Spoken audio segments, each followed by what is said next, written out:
I know it's not technically, your first practice. You've been practicing for a while, but does it feel any different on a day like today? Or It does. I mean, especially this week, because you're counting down.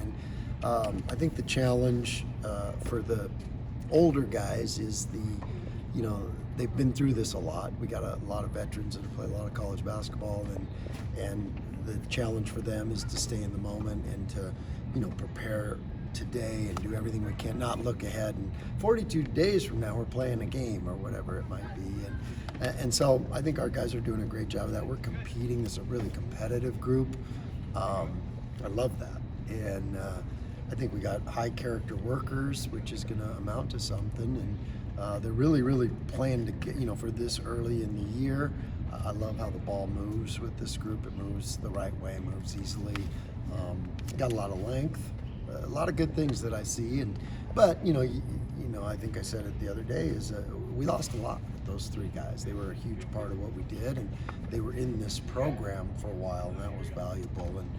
And I think we got three or four new guys that are really, really going to contribute. The challenge is they haven't done it before, and they haven't been in our system, and so they're going to have to work through some stuff. So our challenge as a group is to get them up to speed as quickly as we can, so we're ready to come out of the gate, because we've got some really, really quality opponents and great opportunities right out of the gate. You said the ball's moving well. I mean, that usually suggests a cohesion or chemistry. Why is that the case right now for your group, and how encouraging is it you might be seeing it this early? Yeah, I think it's just kind of their personalities and who they are and how they like to play. And I feel like the character of our team is terrific, and when you have that as a jump off point, it's a great place to start, because then you can mold them into a group and into a cohesive unit, and that's really the key to our success last year, and it's going to be this year too. How does preparation change or tweak after the greatest season in program history? That's gone. That's because it's done and it's in the past, and we enjoyed it, and they want more of it. And so the preparation doesn't change. The process is the same, and as it always has been, and it always will be. It's about doing what you can do that day to prepare yourself to get better, to the continuous improvement, that growth mindset that we have, and that we're going to be, better in a month than we are today. We're going to be better in January than we are in November. That continuous growth. That's what it takes, and I think last year's team did an amazing job of doing that. And so that's probably what you take forward from last year is how that paid off for us. That we just kept going, and we kept, whatever the next battle was, whatever the next mountain was, we were ready to climb it. And we didn't ever get too far ahead of ourselves. And if we would have, we probably wouldn't have accomplished what we did. And that's why we went on that long winning streak, is because we just showed up every day. Okay, what's the most important thing you have to do today?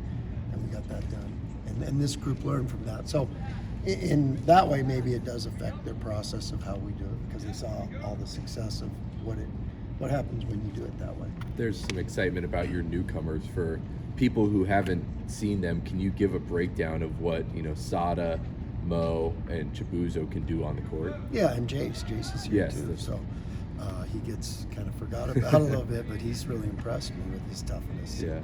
I think he's still got his mission legs a little bit. Sure. He's working through that. He hasn't played basketball for a long time, but he's getting better and better. But those three, the first thing that jumps out as a group is their length, athleticism, basketball bodies, and the way they move. Man,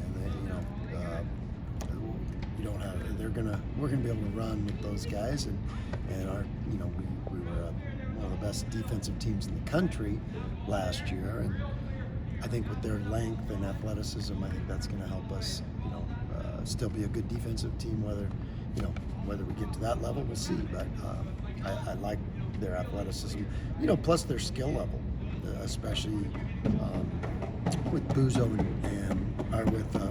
and Sada. Yeah. They've got a lot of skill and they can really shoot the ball for how big and long and athletic they are. with what Tyson did as a freshman, how much more is there still for? How much better can he still be? He's only Yeah. a sophomore right now. Yeah, guys like him get better, and they get better because of the work they put in and the consistency of their work, and that's what you can see with Tyson. I think he's really improved his three-point shot, which he was a good three-point shooter, and I think now he's become a great one.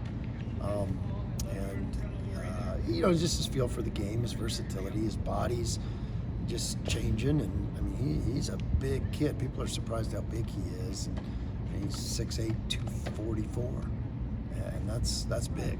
So, but he moves so well. His body fats went down, his vertical jumps went up, and so he's still changing his body. You got to remember he's young, but so you're gonna see some growth in Tyson, no doubt about it. How much more equipped is he to like? I know in ways he was a leader last year, but how much more equipped is he to kind of step into a role like that now this year, despite the fact he's only a sophomore? Well, he just has a maturity beyond his years. He's always had that, and I saw that in him from the time he was in 8th grade. He just has always had that. He's a special kid that way, no doubt about it. And so his leadership now, I think he settled into that a lot more because he came into a team with a lot of veterans, and so he was looking around and trying to figure out his role in that group. Now he knows his role is, he's an integral part, obviously, but he's an integral part in our leadership things we do. You mentioned either last time or recently when we've talked about how you're trying to bring this year's group ahead a little faster, peak a little earlier, maybe because of the early season schedule, right. and knowing how important those games might be. What does that entail? What are you doing differently to have this team maybe come along a little faster? Well, I think we've done more team workouts at this stage than what we've done in the past, where it's been a lot of individual workouts, maybe group workouts. I think this group, we're trying to get it up, but we didn't do as many team workouts in the summer because we didn't have everybody. Now that we've got everybody, I think that's probably how that looks a little bit more. And so we're getting more things in, so we can kind of be ahead of the game of where, instead of at the end where you're trying to scramble a little bit to get all your stuff in. I think we're probably ahead of the game that way. You mentioned that you guys are probably as tall or big as you've ever been. Why was that such a point of emphasis, I guess? And how did you get to this point where, again, your team doesn't really look like your first teams here in terms of their size? Yeah. Well, I remember my first teams here, I remember some of these Mountain West teams would roll in, and I'd look down at them, and I'd look at us, and I'm like, we need to look more like that. This is a big athletic league, and you looked at those years, some of those San Diego State teams back, when you talk about Poli and all those guys, you were like, wow, look at the athleticism on this group. And I think that's kind of the signature of the Mountain West is you have to have some athleticism. Now, skill is very important in this program also, but I think that's one of the things back in the day when I was like, as we built this, that's a great thing to have. Now, I think the beauty of what we have is we are big and athletic, but we haven't lost that skill. Are there any rule changes that are impactful or significant that you think we need to know about? I don't know yet. Usually we get into the rule changes a little bit later. We bring in the officials and they talk to the guys and kind of give them the rule changes. Then we get a video from the NCAA about this is what the emphasis is going to be, and then for a month the referees really hone in on that emphasis, and then they forget about it. So that's what we'll see down the road. What about RJ? I saw where he had Yeah, surgery. that was- So, right. I thought he'd be somebody that could fight for Yeah. time in the rotation. Yeah. So what does that do to the squad? Oh, Excuse me. and sorry, Bob. That was unfortunate. I mean, that's part of it. It's unfortunate because he'd had this great red shirt here. I mean, I came close to pulling him off the red shirt because of some of the days he'd have on the scout team and the way he shot the ball. And he has that moxie that that's good, and he likes to compete. So to lose a big wing that could shoot the ball, that hurts you. And, but mostly I was disappointed for him because it's so hard it's hard to sit when you redshirt, because these guys have never done that in their lives. They've always been the best players on their teams and got lots of action and been the center of it, and then all of a sudden they're almost feeling like they're on the outside because they're not playing. And then he made it through that redshirt year. He grew up a lot, and he was playing good before he got hurt. And then so it's unfortunate for him, but there's going to be silver lining. RJ says he wants to be a GM someday, so we're working on him doing a internship with Jeremiah Dickey, which was a great idea by Jeremiah because RJ, I want him to get something out of this year, not just like I said, he had to sit last year. I want it to be a meaningful year that maybe can affect his life in a great way, and that's one of the ways we're going to do it. He's going to do an internship with the administration, do some stuff there, and then be heavily involved with us still.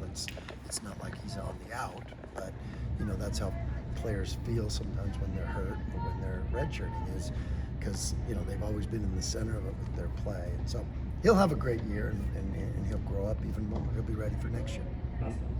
What's the key to getting some of your veteran guys to the next level in what some of them their final college season? That's just kind of the way it's done when you have a development program, because their roles change a bit as they go forward. And so Marcus's roles and James Maxwell, Najee, Lucas, to name a few of the veterans, their roles are going to change this year a little bit. And then their role also is we got to get those 3 or 4 of those newcomers ready to contribute, because they're going to be good. I know those newcomers are going to be really good.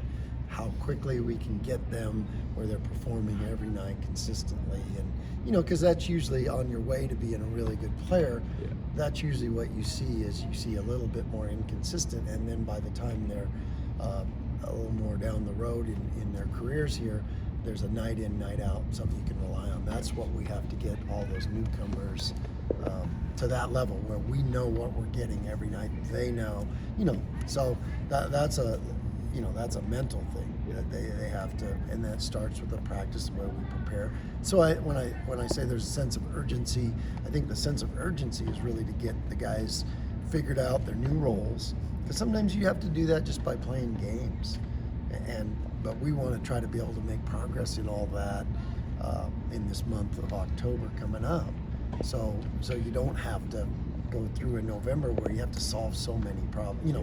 We had to solve a lot in November last year, and can you solve them all without playing games? Probably not, but you can. We have a sense of urgency to try to do as much as we can with that stuff.